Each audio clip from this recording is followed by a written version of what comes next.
Ayan. Beb, tara, pasok ka. Beb, pagpasensyahan mo na yung bahay namin, ah. Maliit tsaka makalat. Beb, ano ka ba? Ako na nga itong naki-overnight, to. Aarte pa ba ako? O, siya, dyan ka muna, ha. Aayusin ko muna yung higaan natin. Nay, gutom na nga po ako. Anak, wala pa nga ang tatay mo. Hindi naman nakatanggap ng labada si nanay, kaya wala pang pang-budget ngayon. Konting tiis lang muna, anak, ha? Hello. May tinapay ako dito, oh. Gusto mo? Sa'yo na lang. Masarap yan. Salamat, ate.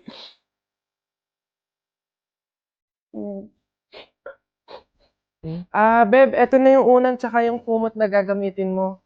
Sana mapagtiyagaan mo, ah. Pasensya ka na. Yan lang talaga yung meron kami. Walang problema, Beb. Ang mahalaga, makakatulog ako. Thank you.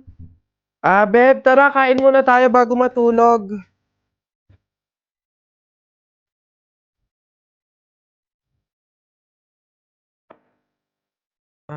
Beb, pasensya ka na, ah. Mantika asin lang yung ulam namin ngayon, eh. Wala pa kasi si tatay kaya wala pa pambili ng pagkain.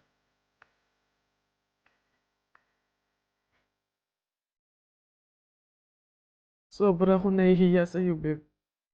Beb, ano ka ba? Magkaibigan tayo, oh. Hindi para i-judge kita. Mahirap naman talaga yung buhay. Minsan nasa baba tayo, to the point na talagang walang-wala na. Pero ang mahalaga, hindi yun palagi. Dadating din talaga yung panahon na nasa gana tayo. Kaya na tayo?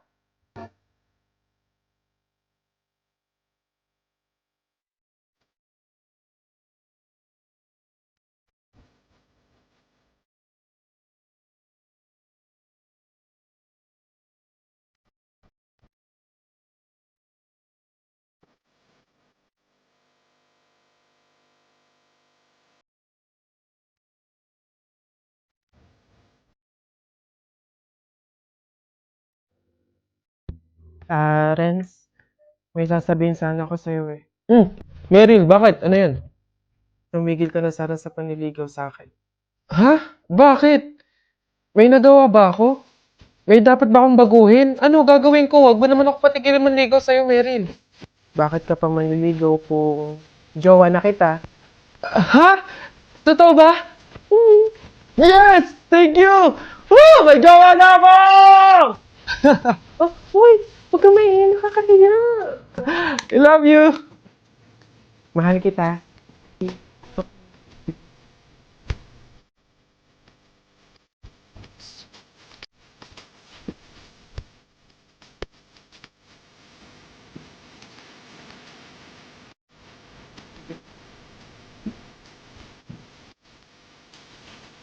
Mahal, happy anniversary! Para sa'yo. Wow, thank you!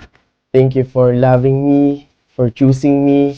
Kahit na ang dami-daming pagsubok, pinipili mo pa din magstay at lumaban. Mahal, sabay natin tong ipanalo, ah, hanggang dulo, pero walang wakas. I love you. God knows kung gaano ako ka-grateful na meron akong ikaw. Kahit dumating tayo sa araw na puno ng gulo, ikaw pa rin ang pipiliin ko. Walang aalis, walang iwanan. I love you. Hello, love. Kamusta? Hi, love. Oh, bakit parang matamlay ang love ko? May problema ba? Wala to, love. Pagod lang siguro ko, tsaka medyo stress kasi sa studies, tsaka sa work, eh. Love naman. Sabi ko sa'yo, magpahinga ka, di ba? Alagaan mo yung sarili mo. Huwag mo namang pasanin lahat ng trabaho. Sige ka, love. Kapag bumigay yung katawan mo, baka mas lalo kang mahirapan yan. Love, thank you, ah. Ang gaan ng lahat kapag nandyan ka. Mahal kita sobra. In good and bad times. Tipong hindi mo na kailangan questionin yung halaga mo. Anong kulang sa'yo? Anong mali? Oo kitang mamahalin. Mamahalin din kita sa paraan na alam kong hindi ka masasaktan. Yung kahit dumating sa point na ayaw mo na, mas pipiliin pa rin kitang mahalin. Basta, ikikis mo ako ng matagal. Kung talaga puro kakalokohan. O siya, paano matulog na tayo? Pwede bang wag nating patayin yung tawag? Hayaan lang nating naka-open. Please. Para mukha pa rin tayong magkasama, ganun. Oo na. Ito naman, kala mo naman naalis ako. Tanga ako, walang iwanan.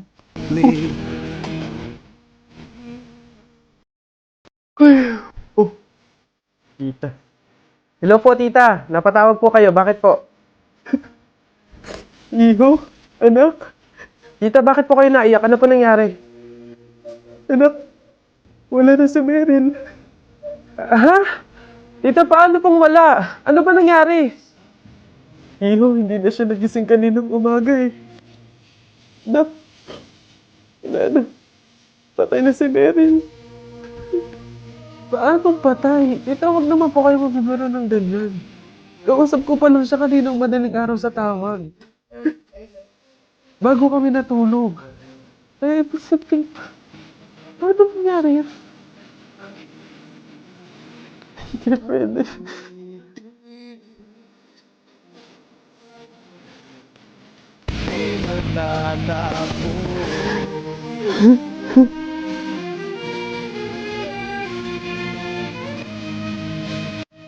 Meryl, mahal.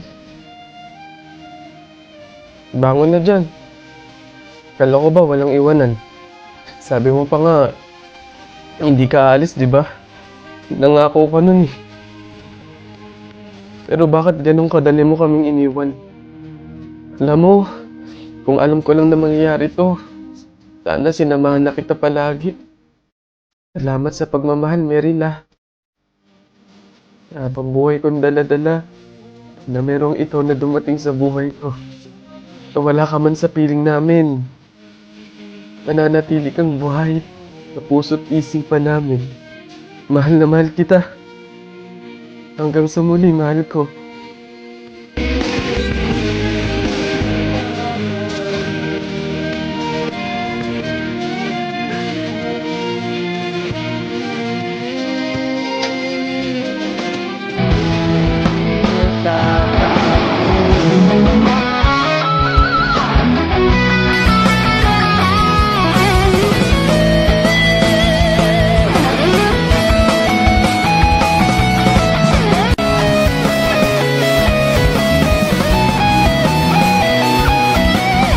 Ibig di matatapos. Di ba nga may episode 1 na ang Nessie Commercial? May kakalabas lang ngayon na episode 2! Dahil nga demanding kayo, sagot ko na ang behind the scenes ninyo. Tara mga human beings, samahan nyo ako sa BTS ng episode 2 ng Nessie Commercial!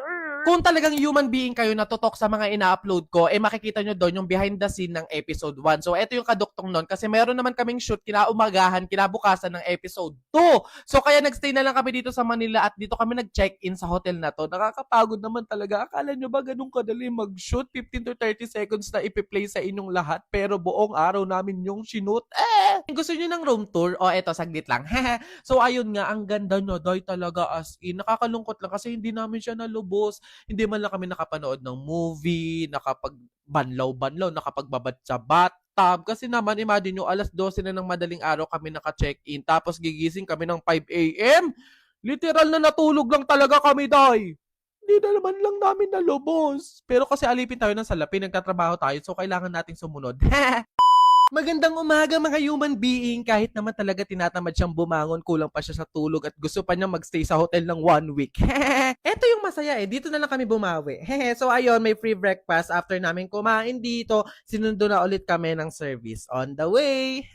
After an hour, andito na kami sa location. Day, ang ganda sana all. Ito kasi yung magiging bahay ng pamilya ni Davao Conyo sa episode 2. Dito naman is nakaready na yung makeup artist natin, yung wardrobe team. At ito yung magiging standby area namin the whole day. Actually, kanina pa sila nakasetup. Maaga kasi yung shoot ni Davao Conyo kasi ang dami niyang character sa episode 2. Kita nyo naman siguro sa commercial. Then, ayan, meron na kaming go signal. Kami naman yung inaayusan. Ganun pa din sa mga nauna namin commercial. No makeup look yung atake. Ang pinagkakaiba lang talaga is yung suot or yung wardrobe namin. Bugspoksaan na. Nag-start na yung shoot and yung sinamin dito is kami naman yung ipinakilala ni Davao Conyo sa pamilya niya. So, yung acting ko naman dito is parang manghang-mangha na aliw na nakapunta sa malaking bahay na parang hindi ka sanay ganun. Isang malalim. Sa scene din na to, may prop sila na binoculars and ako yung gagamit nun para makita ko yung pinsang malayo na tinutukoy ni Davao Conyo. Wala lang, share ko lang. Ang special, hello, ako lang yung gagamit. Eto si itself na literal na manghang-mangha na, hindi na siya acting kasi dahil talagang nag-enjoy siya sa binoculars kasi talagang nazo-zoom lahat, kitang-kita mo, kulang na lang pati kulangot ng mga tao. Sa mga curious, eto yung itsura namin sa monitor. Ay, hindi, may TV pala kayo, no? So alam niyo yung itsura. So again, wala nga kami masyadong lines dito sa episode 2. React lang kami sa pinapakilalang pamilya ni Davao Conyo. Ito nga yung shot ko na after sabihin ni Davao Conyo yung pinsang malayo sa pamilya niya, din tsaka ko ilalabas yung binoculars. Share ko lang, bakit ba? After ng mga ilang scenes na mga shots, ayan, pahinga time kasi lunch time na. Sabay-sabay kami kumain ng lunch, nagkwentuhan at nagrest. Then, back to work. Tawang-tawa daw yung ilan sa mga crew sa akin sa shot na to or sa scene na to kasi para daw akong timang talaga. As a first timer kasi yung atake ko dito, yung parang hindi siya sanay sa ganung kalaking bahay, may aircon na mangha, aliw na hindi siya sanay sa malinis. Ayun, shot or scene pa din na pumasok na kami sa bahay ng pamilya ni Davao Conyo. Then ayun, react pa din, namamangha, ganun, first timer. Ano pa ba sasabihin ko? Nahahaba lang yung vlog na to. Then ayun, malapit na matapos kasi gabi na niyan. And hindi ko alam, nagulat ako na meron pala kaming shot or meron kaming scene ni Davao Conyo. Alam niyo naman, I'm a fan kasi ang galing niya talaga bilang isang content creator. Tapos ngayon yung plot twist, makakatrabaho ko siya. FYI, ang bait niya, down to earth. Siya pa yung nag-a-approach, kaya talagang hiyang-hiya ko. Wala lang, ayun, isa lang sa pinakamasaya ko din talaga that time kasi ayun, chikahan lang kami kapag hindi rolling, tapos kasama mo pa yung mga mababait na makeup artist, mga crew, and yung idol mo, ganun. Basta yung scene dito is may kakambal si Davao Conyo, nahawak nila ako pareha sa balikat na para akong inaakit, tapos ako diring-diri naman ganun. Ganito, 1002, 1003, 1004, and smile. Then ayun, pack up na, we are na! Thank you for watching. Don't forget to watch my other video content and follow my other social media accounts. Send and receive good vibes! Hello, Beb? Nasaan ka? Tara, gala tayo! Beb, wala pa ako ngayon eh. Sa susunod na lang siguro. Ako naman yung nag-aya. Huwag kang mag-alala. Ako bahala, sagot ko na to. Salamat, Beb ah. Bawi ako. Wow, ang ganda naman ito.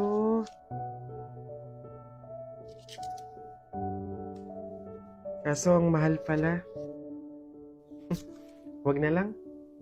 Ay, Beb! Bakit pa binalik? Ang ganda nun ah. Bagay sa'yo. Yun nga eh. Kaso hindi kaya ng budget. Talaga? O, ayan. Dali mo sa cashier. Ako na magbabayad. Ha? Beb, wag na. Okay lang. Madami naman damit dito na mas mura eh. Pero yan yung bagay sa'yo. Go na, Beb. Kunin mo na.